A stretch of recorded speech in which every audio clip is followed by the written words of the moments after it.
साब्रो में भुरातली Covid care centre में Covid के मरीज शिकायत कर रहे हैं कि उन्हें पीने का पर्याप्त पानी और खाना नहीं मिल रहा है। 8 मई को सबरूम के भुरातली कोविड केयर सेंटर में मरीजों ने शिकायत की कि उन्हें पीने का पानी और खाना समय पर नहीं मिल रहा है। अगले दिन 9 मई को मुख्यमंत्री विप्लव कुमार देव ने साब्रुम के कोविड केयर सेंटर का दौरा किया और विभागीय अधिकारियों को निर्देश दिया कि कोविड केयर सेंटर में मरीजों को उचित सेवा मिले। लेकिन मुख्यमंत्री के दौरे के बाद भी मरीजों की फिर शिकायत है कि उन्हें पीने का पानी और खाना समय पर नहीं मिल रहा है। हालांकि राज्य के मुख्यमंत्री ने खुद आकर कोविड केयर सेंटर में मरीजों को पीने का पानी और भोजन समय पर उपलब्ध कराने का निर्देश दिया, लेकिन मरीज इससे वंचित हैं। इस कोविड केयर सेंटर में आज भी मरीज पर्याप्त पेयजल और भोजन नहीं मिलने की शिकायत कर रहे हैं।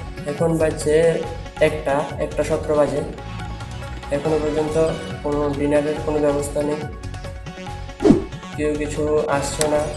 ডাক্তার আমি জিজ্ঞেস করেছিলাম, ডাক্তার বলছে 10টার দিকে যে আসবে চেক আপ করতে দেখতে, কিন্তু এখনো পর্যন্ত না আসছে ডাক্তার, না কেউ জিজ্ঞেস করতে আসছে, না কোনো খানার ব্যবস্থা আছে। সকাল থেকে এক প্যাকেট টিফিন খেয়ে এখনো পর্যন্ত আমরা দুজন একই ঘরে, না বাইরে তাদের কারোর সাথে কন্ট্যাক্ট করার কোনো সুবিধা রাখছে, কোনো সুবিধা নেই।